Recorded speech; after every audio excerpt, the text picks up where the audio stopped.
So Connor and I went to the local crappie hole to try to get a couple crappies. There was a guy across the bank from us, one on the point, and several around the corner. When we arrived, all the fishermen said that the crappie weren't in yet and everybody was getting skunked. I don't let things like that discourage me, and I figured, well, let's give it a shot. And it didn't take long and I had my first fish on. Connor said the guy across the bank was really upset when we just arrived and caught a fish right away. Well, guys get pissed off. I'll go over there and there'll be 10 guys standing there and I'll pull them out right in front of them, dude. What I was trying to explain to Connor is it doesn't really matter the area or the bait. It's more about the cadence and how you move it in the water. Connor just believed that I had some secret bait and it was different than his, and I could catch a lot more fish because I had a magic bait.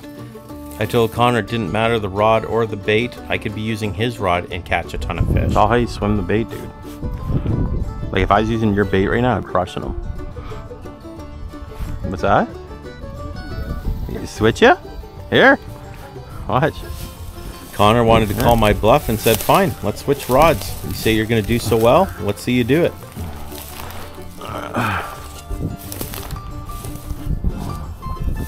I won't even recast.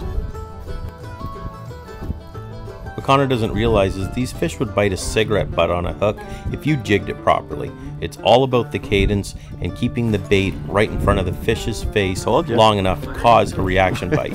What? Told you, dude. Doesn't matter the bait or the rod. It's more the cadence. Connor was pissed. You can switch rods back, whatever rod or bait, dude. Don't matter. I didn't even cast again. That was off your cast.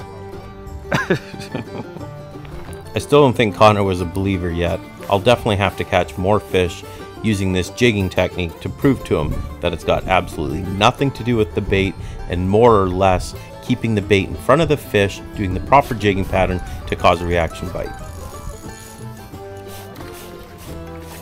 What's that? You want to switch rods again? It was at this moment I started teaching Connor the jigging technique. I'll let it sink down, but then I'll almost do a kind of like slow pull so that bait just kind of swims along. I described to Connor the exact crappie cadence to get these fish to bite. It along.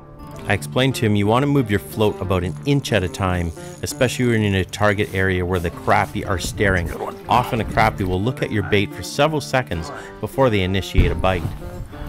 Oh. Yeah, there you go. I can see it. Connor kept working on his cadence and he was getting it. I could tell that he was starting to learn exactly how to catch these fish.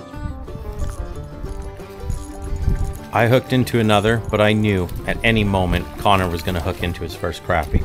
It was at this moment too we noticed the gentleman who was on the opposite bank got frustrated and left. He couldn't catch a fish and he just took off. I prefer standing over there. I told Connor we should move into the spot where the guy had just left from. No, I'd rather pull my bait that way. I wanted to go to the other side, but Connor didn't want to because he just saw someone over there get frustrated and leave because they got skunked. But I explained to Connor they probably don't know the cadence to get these crappie to bite. So Connor agreed. He said, in 5 minutes, we'll go over there and we'll do a couple casts before we leave. I told Connor that he almost mastered the jigging technique, that he just had to slow down his retrieve a little bit more. I told him by the time he casts and retrieves it to shore, it should take at least a minute or two. I just want him to slow down just a tiny bit more. Just as we were about to pack up to go to the other side, Connor got a crappie. There you go. Don't lose it now. I think I jinxed him. Okay, let's go. So we packed up our gear and we headed to the other side. Once we got to the other side, Connor asked and we switched rods back again.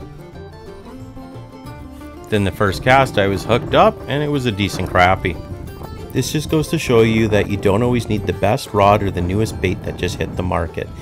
It also goes to show you that even though other people say the fishing's terrible or there's no fish in a certain area, that you should go give it a try because you might be able to do something different to get those fish to bite. Good luck out there, guys, and as always, tight lines.